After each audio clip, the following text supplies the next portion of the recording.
The Toyota RAV4 was truly the one that started the craze of compact crossovers in 1996, but it wasn't until a decade later, however, when they started becoming a mass market vehicle instead of a special niche type of vehicle. When this fourth generation came out in 2013, it went back to its original roots of having a four-banger under the hood only and offering only 2 rows of seats. With that being said, the RAV4 has all the traits of a compact crossover with easy maneuverability and decent fuel economy. But let's go ahead and see if it's still a competitive vehicle in this class. So let's go ahead and check out this 2015 Toyota RAV4 Limited. Now, since we do have the top of the line limited trim here, we do have many luxury goodies, including Softex leatherette seats, as well as heated front seats and a power moonroof. Now here goes the key fob for the RAV4. As you can see, it's your typical Toyota Smart Key, nothing too special about it. But you do have your lock, unlock to release your tailgate. You do have a power tailgate, by the way. And then you have your panic button right here. Now, as far as styling goes on the RAV4, when Toyota introduced this generation in 2013, they wanted to make it look more daring in its exterior design, and they have somewhat succeeded. We do have these pretty nice looking projector headlights. However, we are lacking some premium exterior styling treatments like LED daytime running lights, but I'm sure that will come on the mid-cycle refresh for the vehicle. But when you get to the rear, the taillights are also pretty stylish too. And then on the limited trim we have here, we do have these LED turn signal indicators. But overall, it's a fairly conservative looking compact crossover. Now, it does have smart key access on the driver's door as well as the front passenger door. And it is the magnetic gray exterior color with a two-toned light gray and dark gray leatherette interior. But they do imitate leather pretty well, I have to say, and they do hold up pretty well too. Now, you do have your power driver's seat with power recline and power lumbar.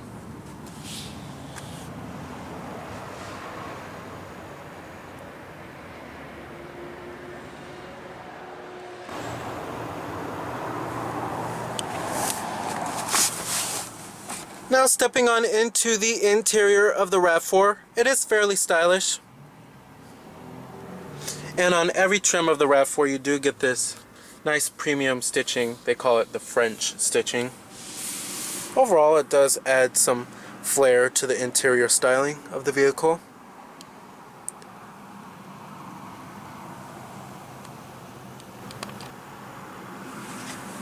Now, along with the smart key access, we do have push button start. Just put your foot on the brake and hit the button to start.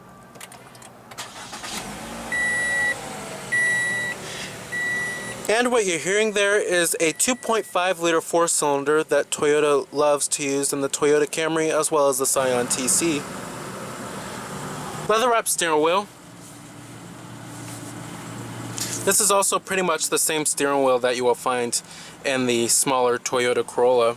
Overall, I do like the steering wheel grip. Coming to your transmission, you have a 6-speed automatic with manual shiftability. Putting the vehicle into reverse displays your rear view camera, and you also do have guidance lines, but no trajectory here. And then here's your e-brake. And I'm going to go ahead and turn on the lights. You also do have fog lights and the hazards too.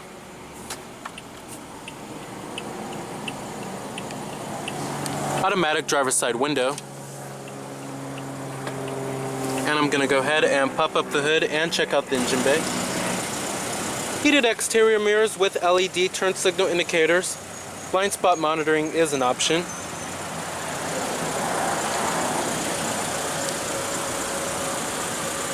You also do have these fairly conservative looking 18-inch alloy wheels.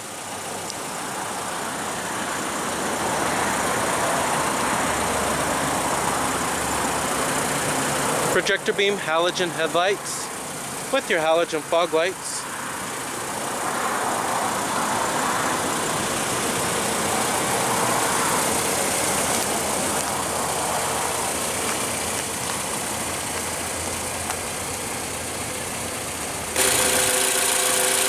Now under the hood here, like I said, we have a 2.5 liter 4-cylinder producing 176 horsepower at 6,000 RPM and 172 pound-feet of torque at 4,100 RPM, with EPA estimates for the front-wheel drive model being 24 in the city and 31 on the highway. If you do get the all-wheel drive model like how we have here, you're looking at 22 in the city and 29 on the highway.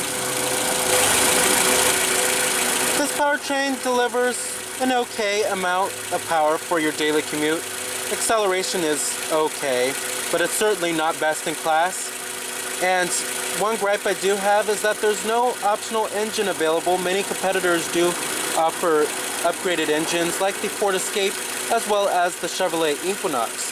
However, when you get a Toyota, you do have that bulletproof reliability. It also does have variable valve timing, and it is dual overhead cam. Now, competitors of the RAV4, like I said, you have the vehicles in the compact crossover class. This includes the likes of the Ford Escape, its arch enemy, the Honda CR-V, as well as the Hyundai Tucson, Kia Sportage, Chevrolet Equinox, as well as the Subaru Forester. Now, trims of the RAV4 start at the LE trim, which starts at $23,680. It does come pretty well equipped with standard Bluetooth phone and audio connectivity, as well as a rear view camera. Then when you step up to the XLE trim, that starts at $25,240. And then the limited, like how we have here, starts at $28,450.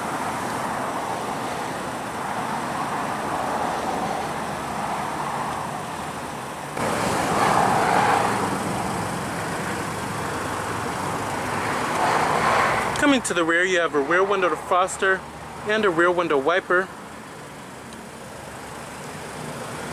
Fairly stylish taillight designs.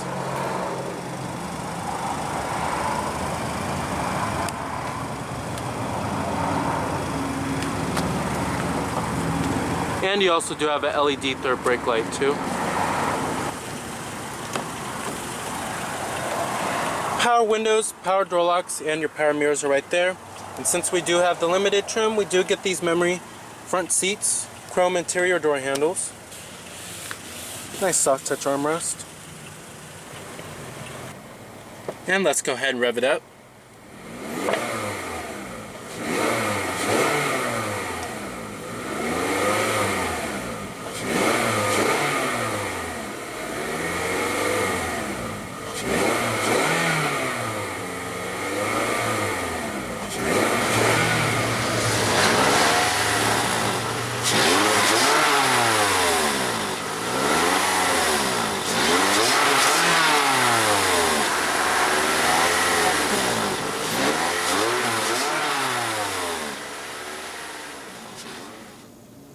Now, as far as build quality and materials go inside of the RAV4 here, it's pretty average for the class.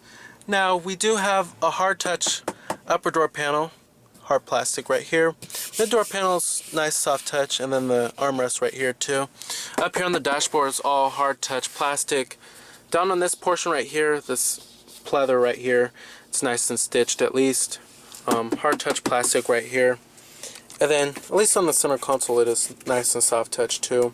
Now, as far as build quality goes, there are some panel gaps inside of this interior. Not everything fits well perfectly together, and some of the interior creaks a little bit too. So overall, build quality and materials do need a little bit of improvement inside of the RAV4 here. Now down here, we also do have two-staged heated seats for the front passenger and the driver. Here's your different driver selectable modes. You have a sport mode and your eco mode. Right here is where you will find your USB port and your auxiliary input. 12-volt power outlet. And then a little storage cubby down there, and then another 12-volt power outlet. Cup holder. And then we also do have this fake carbon fiber trim that I'm not a huge fan of. I'd rather actually have wood grain trim inside of here than carbon fiber. And then you also do have a cup holder right there. There's an okay amount of center console storage, but at least this is nice and soft touch. And this used to wiggle around a lot, if I can remember, when they first introduced the RAV4, this 4th generation, but it seems a lot more sturdy now. Coming up there, you have an auto-dimming rearview mirror, interior illumination lighting, sunroof with your sunroof controls. Some competitors in this class do offer a panoramic sunroof, like the Kia Sportage.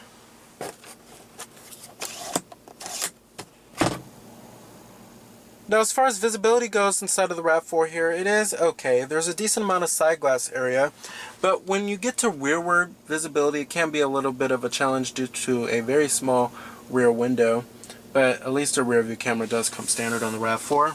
Outward visibility can certainly be a little bit better. Now, coming to your climate controls, it is fairly simple and easy to use, and I love how Toyota went with traditional knobs and buttons here, very big and clear and easy to read. You have your temperatures right here. And then we also do have dual zone automatic climate control. Then you have your fan speeds, and then your different zones, and then your front window defroster and rear window defroster. Love how Toyota don't go with touch sensitive buttons, so it makes it fairly easy to use on a daily basis. Now, coming to the main head unit here, this is certainly one of my favorite head units in the whole entire class. And I love how simple and easy to use it is. It's very user friendly. The only gripe I have about this whole entire system is that I wish they did make the whole screen a little bit bigger. But coming over here, you have your audio, very well labeled, very clear and easy to read. And then coming to your different media sources, we do have AM, FM, Bluetooth streaming audio, as well as XM satellite radio. Other sources do include your auxiliary input as well as your USB port. Coming to apps over here, that shows pretty much everything else. It shows you your navigation, your eco monitor, and then on the eco monitor it shows you your fuel range, average speed, and then it also gives you a little chart too. And then it also shows you your current MPG as well. Now, coming to your navigation, it's very Lexus-like level of quality here. Very clear and easy to read. Love the rendering of this system. The responsiveness of this touchscreen is also really good too. We also do have live traffic.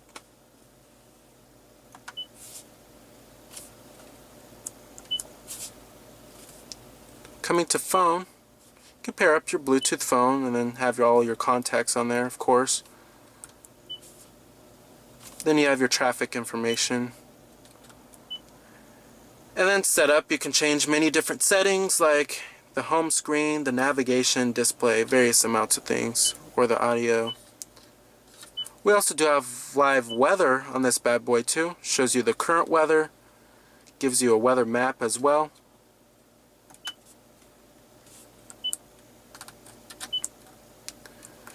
And then you have your maintenance schedules too.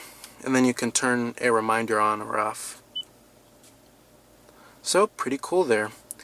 And you also do have to have a little map card, and it is a little micro SD too. And then another media source I forgot to mention was an optical disc drive, which is a CD player. And then you have your seek and track button right there, then your volume knob, and then your tune and scroll knob right there. Now, coming to the home screen, this basically shows you everything you need to know in one whole screen. Over here you have your audio, and then your phone, and then your navigation. You can also configure the screen however you would like. You could show the weather on there too. We also do have HD radio on this bad boy, as well as Grace Note. But overall, I really do love this infotainment system for its lightning quick responsiveness, as well as the rendering and its overall user friendliness. It's certainly one of the best in the business, but they just need to make this screen a little tad bigger. But they do have a much larger Toyota Entune system available on other models that Toyota makes. Now, coming to the steering wheel design, like I said, this is what you will find very similar to the Toyota Corolla. And overall, it's a fairly conservative looking design, but something interesting to note is that they put this little molded stitched portion on the airbag cover here. Not sure why they did that, probably to make it look a little bit more premium inside of here. But you do have your steering wheel mounted audio controls right here, and then your Bluetooth phone controls and your voice recognition, and then your cruise control stock right there. Now coming to the gauges, I'm not a big fan of these gauges. They're very boring and very dated looking, to be honest. But at least it is clear and easy to read. But do not expect a TFT instrument cluster or any little LCD monitor inside of here. But we do have that little screen right there which shows you your exterior temperature readout and then what gear you're in, and then your trip odometer too. And then over here it also shows you your fuel gauge, of course, and then what driver selectable mode you're in. You have your eco mode and your sport mode, like I said. The eco mode is obviously the most fuel efficient setting, but when you go into sport mode it does change the throttle response quite a bit. But that mode you would use if you're going around twisty corners or if you're trying to go up an incline. Now since we do have the all-wheel drive model, we also do have the center differential locking. Then you have your power tailgate button right there. We also do have a manually tilting and telescoping steering wheel. Decent range of adjustment on the telescoping, but not really on the tilting. We also do have your traction control off button right there, and then your gauge brightness too. Now as far as driving dynamics go of the RAV4, I think that it does have a decent balance between ride comfort and handling. The ride quality may be too firm for an old Toyota buyer. However, in general, it is good for most people.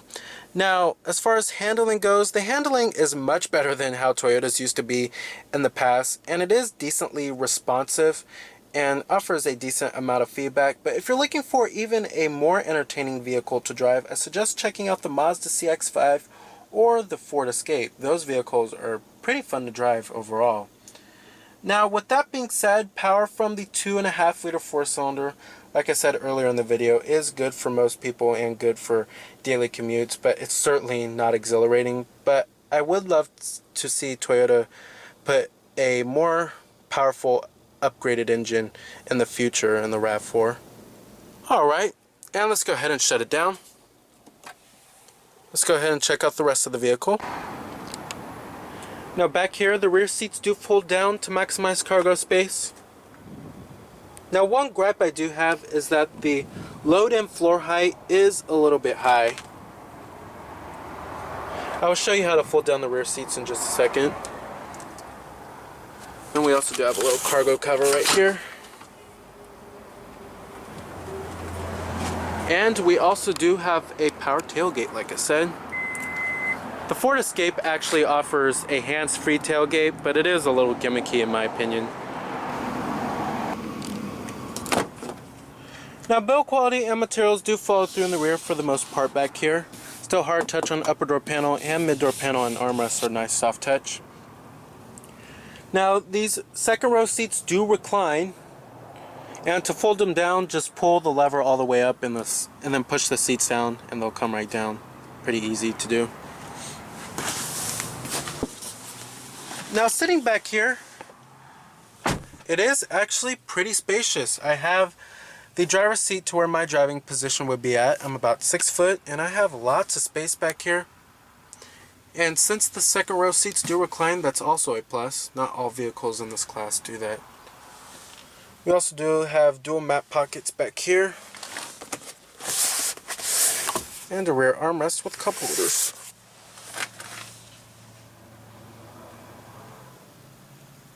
Overall, I really do love the experience back here because I have lots of headroom and lots of legroom too. Full manual passenger seat. We also do have a little storage cubby right there. And then you have your glove box compartment, nice and damp. So the RAV4 is certainly a solid choice for a compact crossover and does pretty much everything it needs to do. Its roomy interior, user-friendly infotainment system, and good ride quality should check off all the boxes for most people. So remember that this is Cameron Birch from Cameron's Car Reviews.